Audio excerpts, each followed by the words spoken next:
You're listening to an Airwave Media Podcast.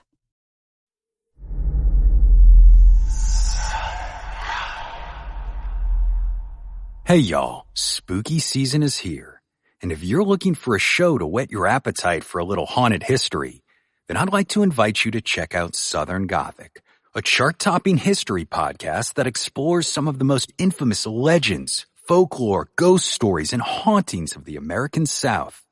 We've covered all sorts of stuff from the Bell Witch of Tennessee to the disappearance of the Confederate submarine, the H.L. Hunley, not to mention our deep dives into the local lore of some of America's oldest and most haunted cities, like New Orleans, Charleston, and St. Augustine. So, if you're ready for a little good old-fashioned Halloween storytelling with a commitment to quality historical research, then be sure to check out Southern Gothic today. It's available now on all your favorite podcast apps.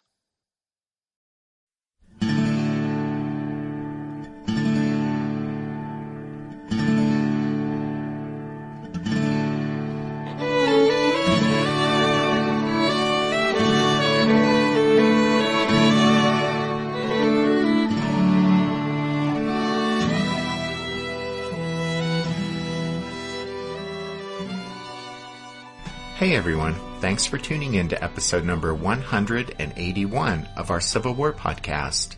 I'm Rich. And I'm Tracy. Hello y'all, welcome to the podcast.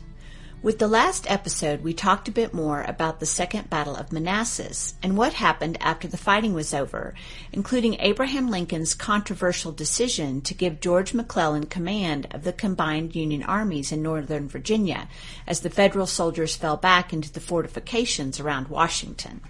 Yep, John Pope was out. His Army of Virginia was folded into the Army of the Potomac, and Little Mac was back on top. Even as McClellan got to work sorting out the mess after the Federal disaster at Second Manassas, Robert E. Lee had some decisions to make after the Confederate victory. Put very simply, Lee had to decide what to do next. In just a few short months, Lee's victories in the 7 Days and at Second Manassas had changed the momentum of the war in Virginia and shifted the scene of the fighting from the outskirts of Richmond, about 100 miles north, to the outskirts of Washington. But despite his amazing victories, Robert E. Lee knew he couldn't simply rest on his laurels. In trying to decide what to do next, however, Lee now found himself faced with a difficult dilemma because he didn't have many viable options. Despite fears in Washington, Lee never seriously entertained thoughts of following up the retreating Federal columns and attacking the capital. The fortifications were simply too strong, and the enemy forces regrouping there outnumbered his Army of Northern Virginia by more than 2-1. Lee briefly considered two other courses of action. One was to withdraw south to a more defensible position behind the Rappahannock River. There he could rest and resupply his exhausted army. The other possibility, to remain in Northern Virginia, seemed out of the question from a logistical standpoint, since the area had already been made desolate by war, with thousands of foraging troops from both sides having stripped the countryside of food and fodder. Aside from any other considerations, both of those options would effectively give the Federals time to regroup from their defeats and would surrender the initiative to them, and that was something Robert E. Lee simply would not willingly do. And so there was really only one choice that made sense: a strike north across the Potomac. On Wednesday, September 3rd, 1862, just 4 days after his army's victory at Second Manassas, Lee dispatched a long letter to Confederate President Jefferson Davis. The key sentence in that letter was the first one. Lee told Davis, quote, "The present seems to be the most propitious time since the commencement of the war for the Confederate Army to enter Maryland." End quote. And with those words, Robert E. Lee announced his intention to carry the war north into the border state of Maryland, launching a campaign that would culminate in the bloodiest single day of combat in American military history and would exert a profound influence on the course of the war.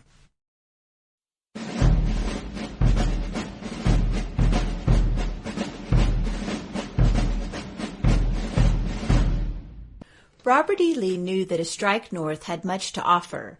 It was nearly harvest time, which meant Lee's army would be able to gain some much-needed provisions from Maryland's bountiful countryside.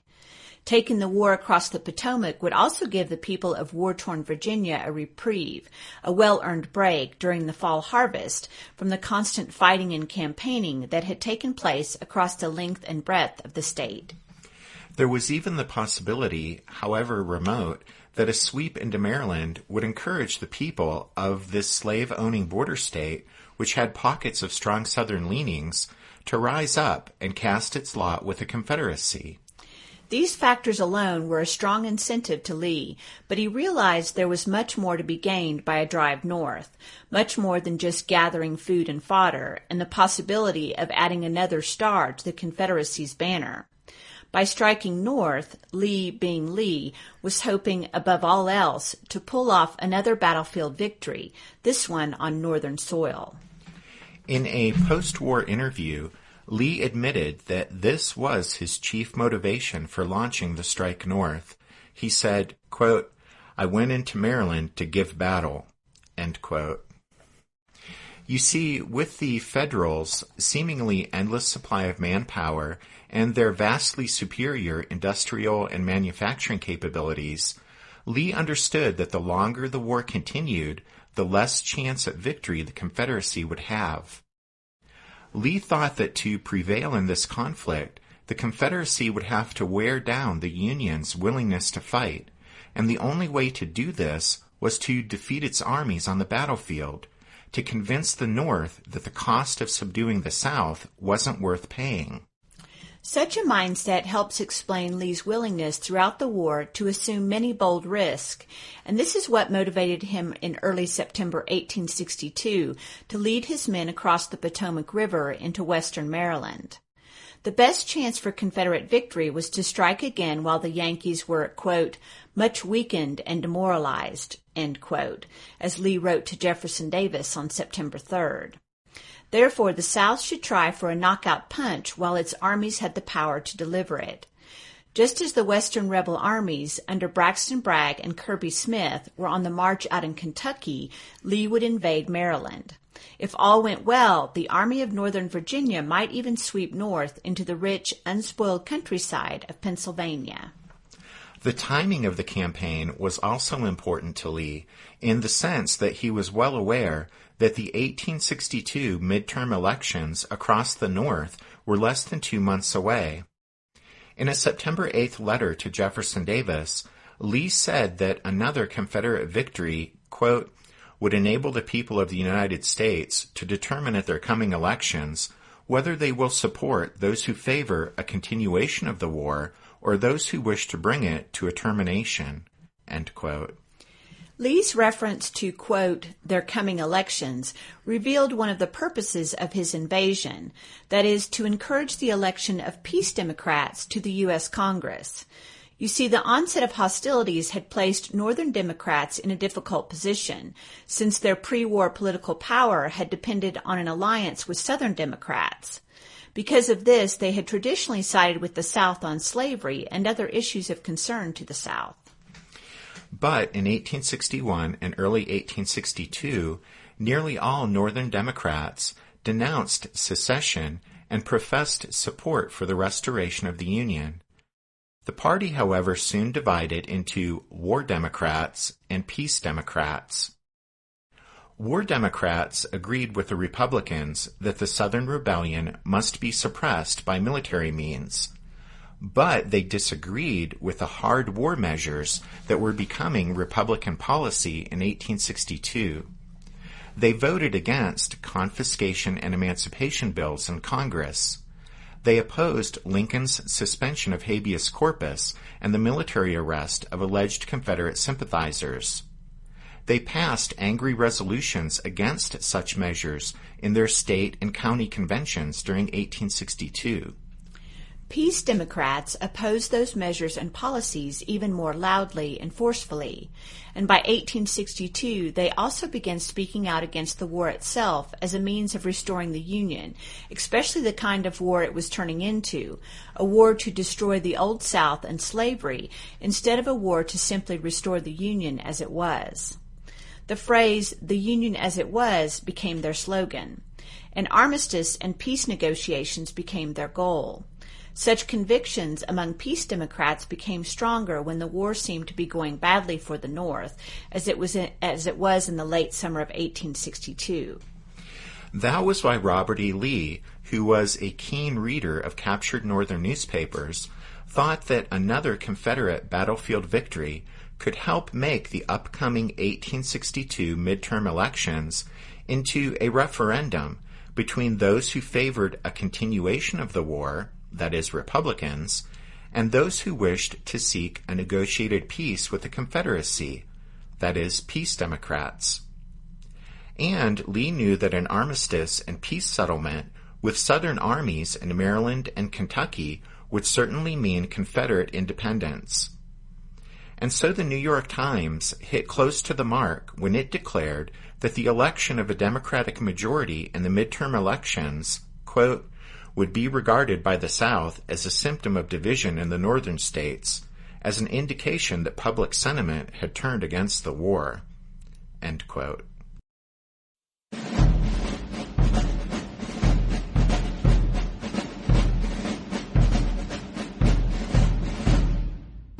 The result of the North's 1862 midterm elections was not only of interest to Southern leaders, but would be watched closely in Europe as well.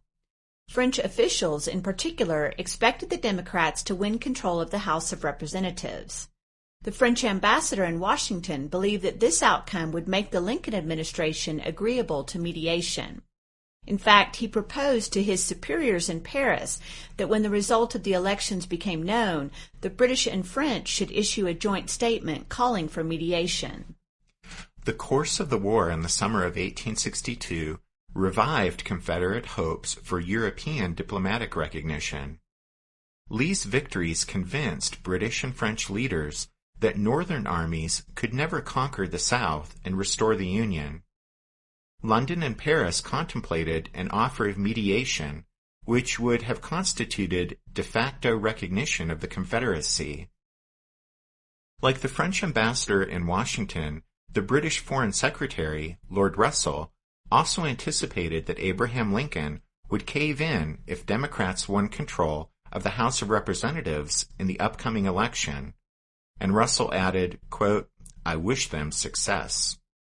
The news of Second Manassas and of Lee's invasion of Maryland accelerated the pace of intervention discussions in London and Paris.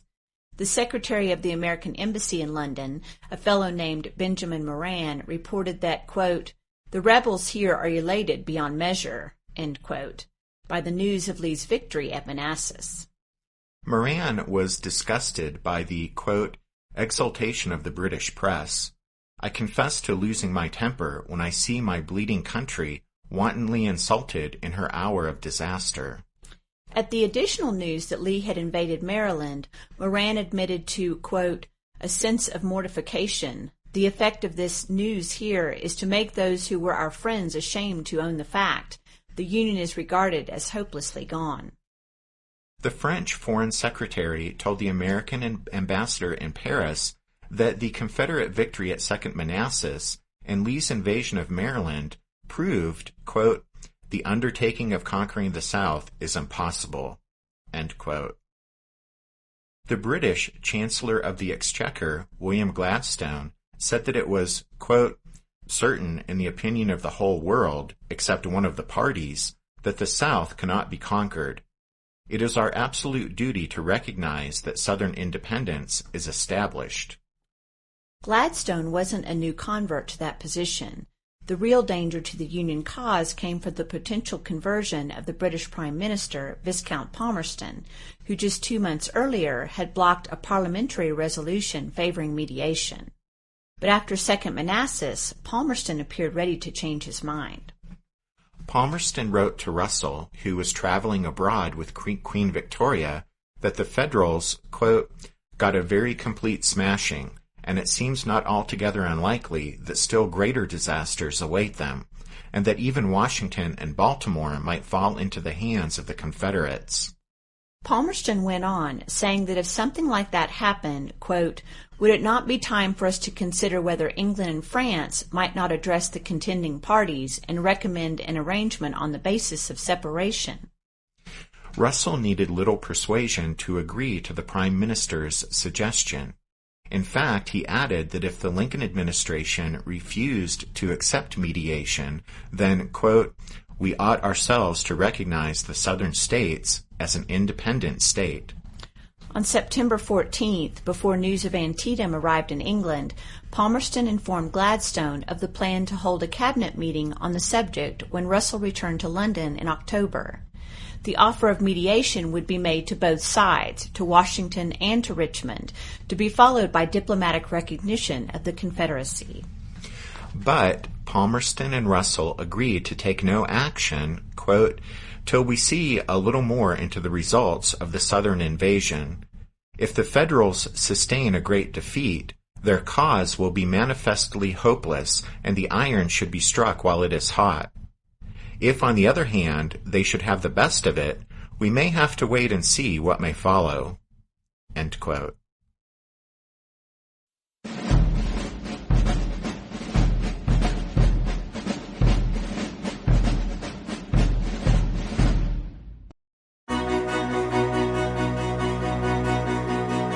History never says goodbye. It just says, see you later. Edward Galeano was right when he said that. Events keep happening over and over again in some form. And that's the reason I produce the podcast, My History Can Beat Up Your Politics. What is it? We take stories of history and apply them to the events of today to help you, perhaps, understand them better. We are also part of Airwave Media Network. I've been doing the program since 2006. That's a long time, and the show has a long name. My History Can Beat Up Your Politics. Find me wherever you get podcasts.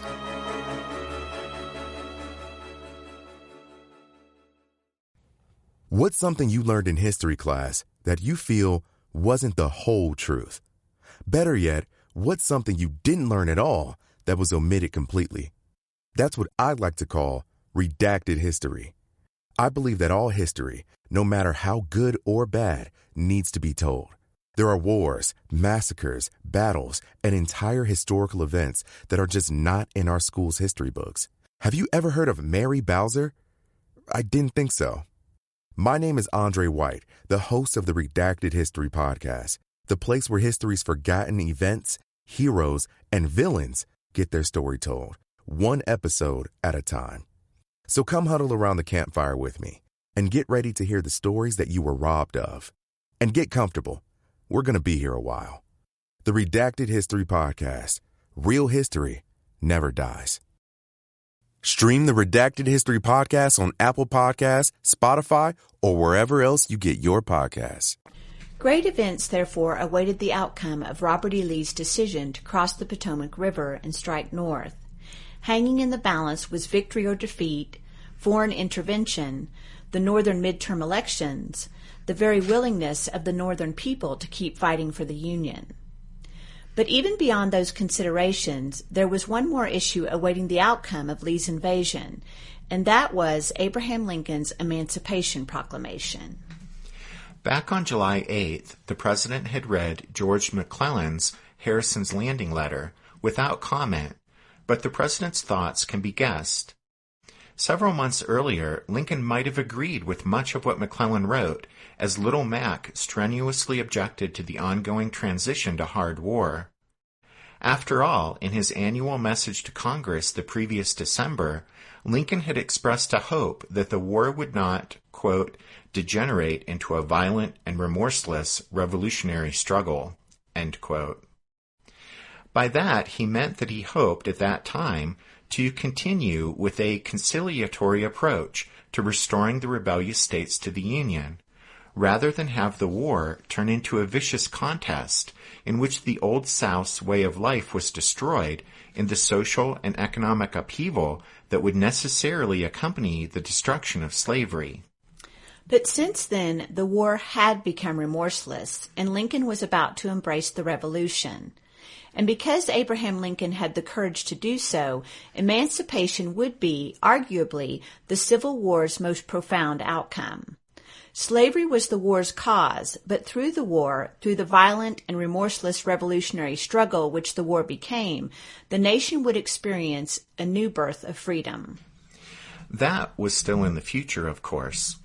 In the summer of 1862, after the recent military setbacks, the president now was frustrated and irritated with Democrats and border state unionists who complained about this turn toward what the New York Times was calling, quote, an active and vigorous war policy, end quote.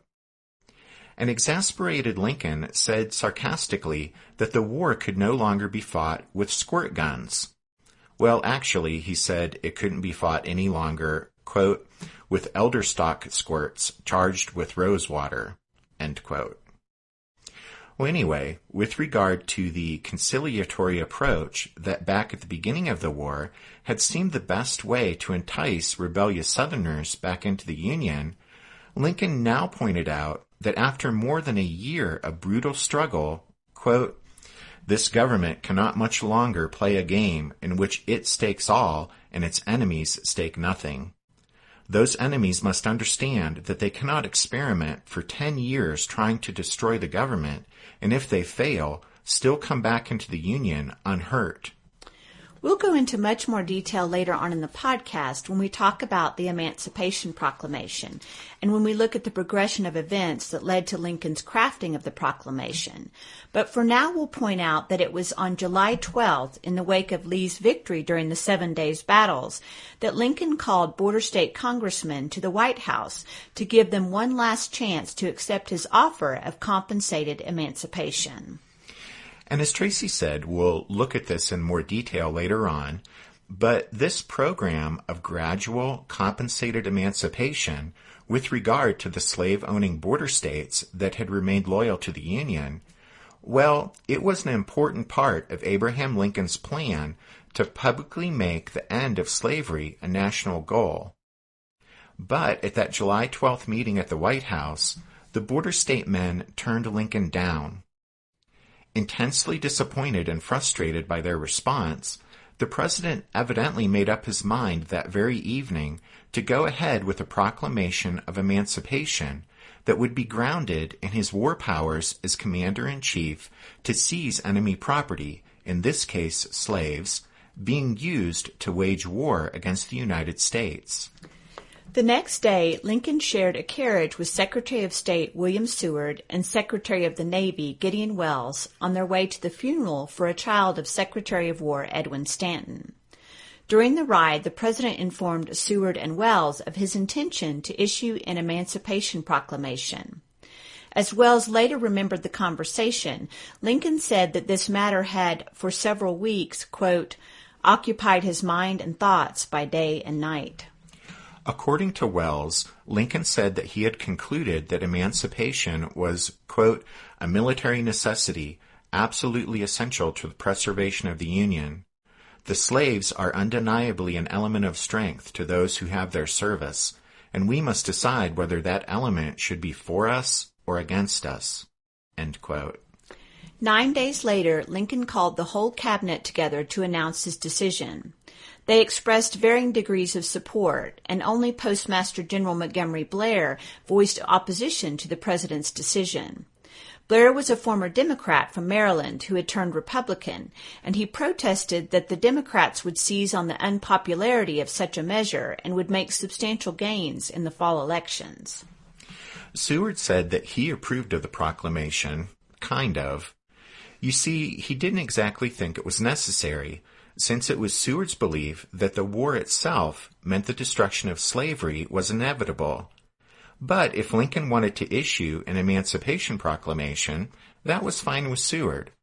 But he didn't agree with the timing of issuing it immediately during these dark and dismal days in the North.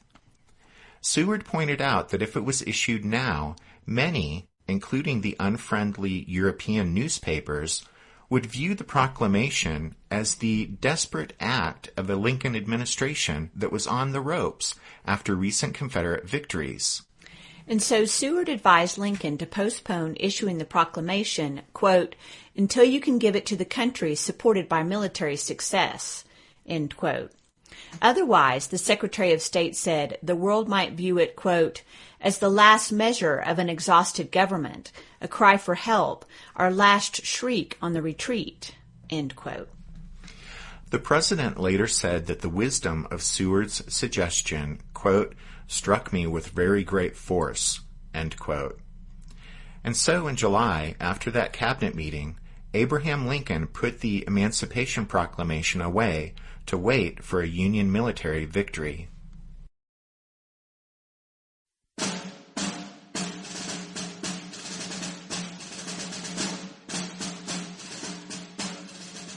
Imagine a river, as I remember it, about 500 yards wide, from 2 to 3 feet deep, the water very swift. Now it is just as full of men as can be for 600 or 700 yards, up and down, yelling and singing all sorts of war and jolly songs. In this connection, you must find room for 8 or 12 regimental bands, the drums beating, the horns a-tootin', and the fifes a-screaming, possibly every one of them on a different air. Some Dixie, some Maryland, My Maryland, some The Girl I Left Behind Me, some Yankee Doodle. All the men are apparently jolly. I at least did not feel very jolly. While I was deeply interested in the movement and believe it would result in a great advantage to our cause, yet I could not for the life of me suppress a feeling of sadness as I watched this vast concourse of humanity wading the river, so full of music and apparently never once thinking that their feet, many of them, would never press the soil on the south side of the Potomac again. About noon, as I now remember the hour, it came the turn of the Texas Brigade to cross over. In we bulged, our bands playing and the boys yelling, as jolly as any who had gone before or any who came after us. Private John W. Stevens, 5th Texas Infantry, Wofford's Brigade.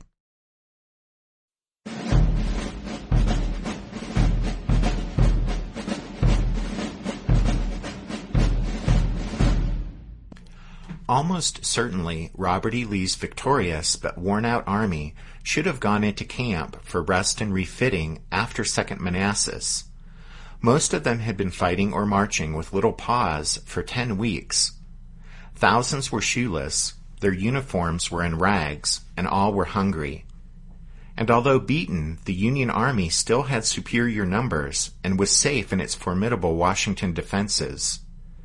But Robert E. Lee had the initiative, and he was disinclined to give it up, so he would strike north.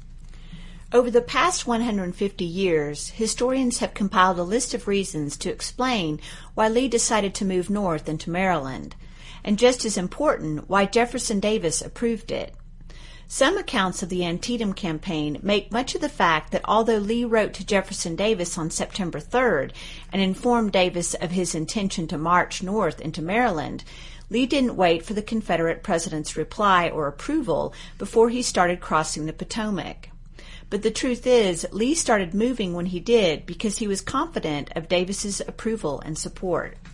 Yeah, some historians have seen Lee as having presented Jefferson Davis with a crossing of the Potomac as an accomplished fact in order to preempt any anticipated presidential objections.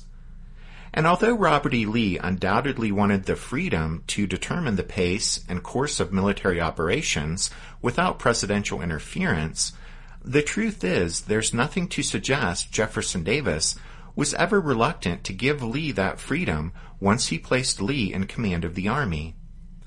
And so it makes more sense to see Lee's crossing of the Potomac before he received Davis's approval as a sign of the mutual trust that existed between the general and the president, which had started back in Richmond when Lee was Davis's chief military advisor.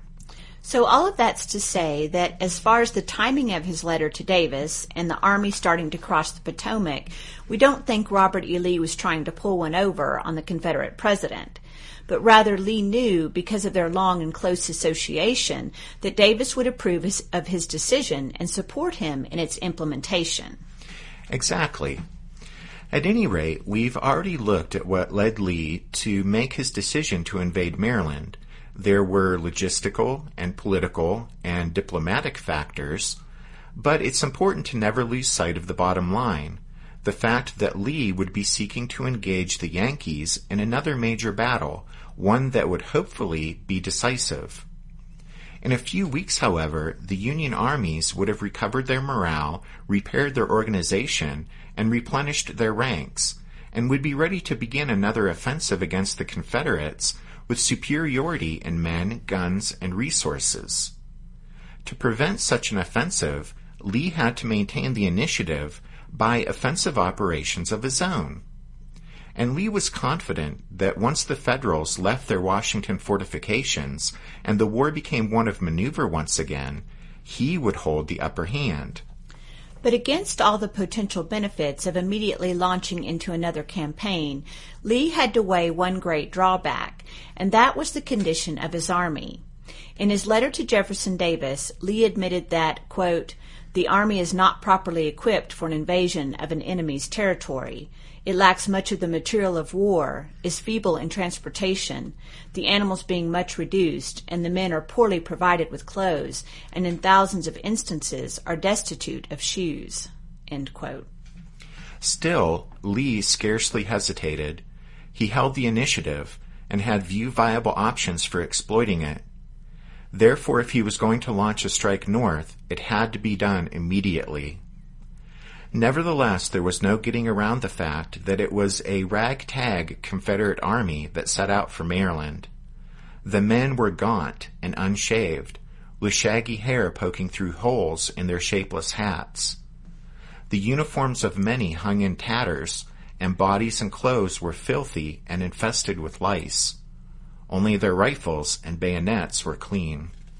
Thousands of men trudged along with no shoes, a fact which caused Robert E. Lee never-ending grief.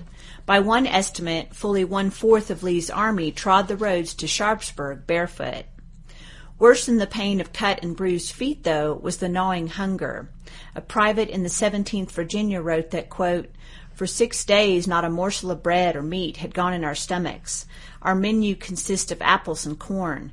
We toasted, we burned, we stewed, we boiled, we roasted these two together and singly, until there was not a man whose form had not caved in and who had not a bad attack of diarrhea." End quote. Thousands of stragglers, ill and exhausted, fell too far behind to catch up as the army invaded Maryland. Others, interestingly, dropped out of the march for reasons of conscience. These men, many from the westernmost counties of North and South Carolina, insisted that they had enlisted to defend home and hearth, not to invade the North. Still others, natives of Northern Virginia, simply got tired of the constant marching and fighting and returned to their nearby homes without benefit of leave, there to sit out the coming campaign before rejoining their units afterward.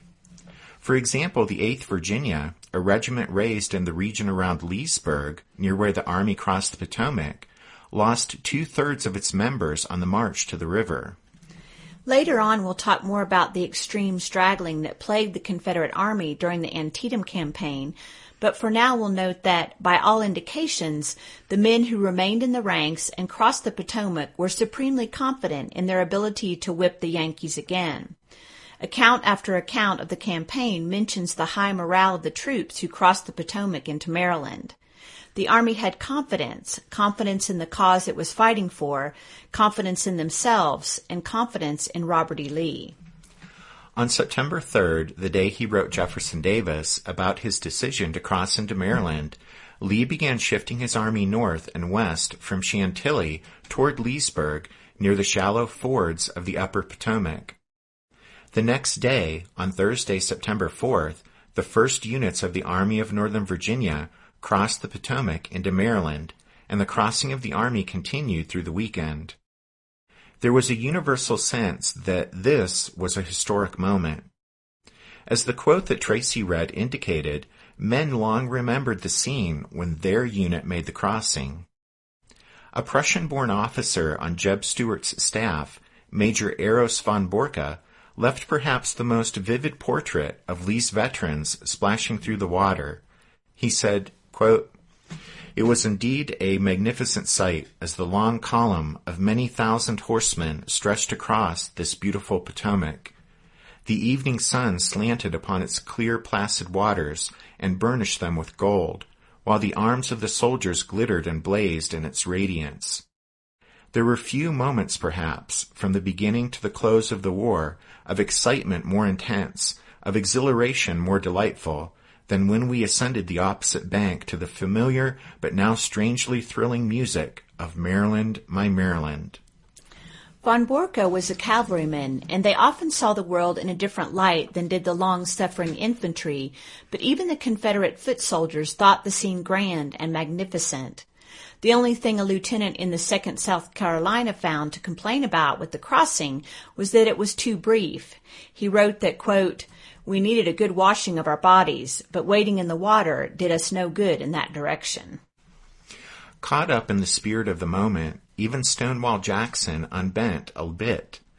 When a jumble of wagons became snarled midstream due to balky army mules who, like the dirty men, wanted to spend more time in the refreshing water, an irritated Jackson ordered his chief quartermaster, Major John A. Harmon, to clear the traffic jam.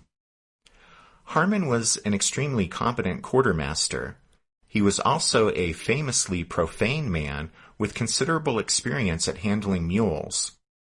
According to one account, Harmon dashed in among the wagoners and, in a voice like a trumpet, poured out a volume of oaths that would excite the admiration of the most scientific mule driver. The effect was electrical. The drivers were frightened and swore as best they could, but far below the major's standards. The mules caught the inspiration from a chorus of familiar words, and all at once made a break for the Maryland shore, and in 5 minutes the ford was cleared. Jackson witnessed and heard it all. Harmon rode back to join him, expecting a lecture, and touching his hat, said, "The ford is clear, General. There's only one language that will make mules understand on a hot day that they must get out of the water." Stonewall smiled and replied, "Thank you, Major," and dashed into the water at the head of his staff and rowed across.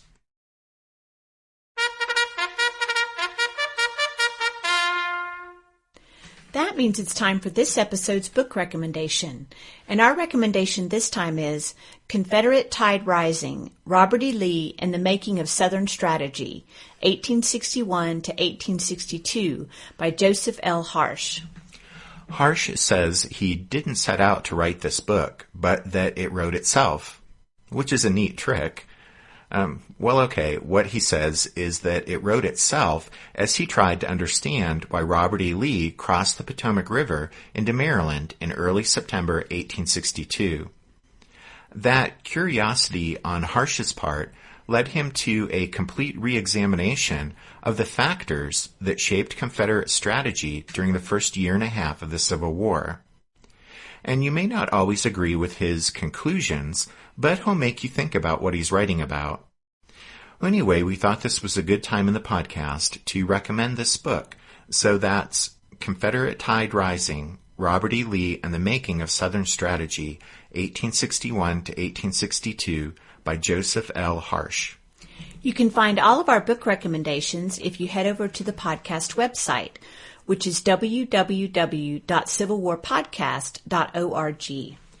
And it's been a while since we made this particular request, but if you listen to the podcast through iTunes, please consider leaving the show a 5-star rating, or even taking a minute to write a quick review. Many of you have already done that, and we thank you for that, But if everyone does it, then that will just help even more people discover the podcast and listen to it. Exactly. So thanks in advance for doing that. And a quick thanks also to the newest members of the Strawfoot Brigade, Ian and Greg, who joined this past week. And then a special thank you to Patricia for her wonderful gift and for thinking of us while she was in New York. Yep, thanks, Patricia. That was extremely nice of you. Okay, then thanks to all of you guys for listening to this episode of The Civil War, 1861 to 1865, a history podcast.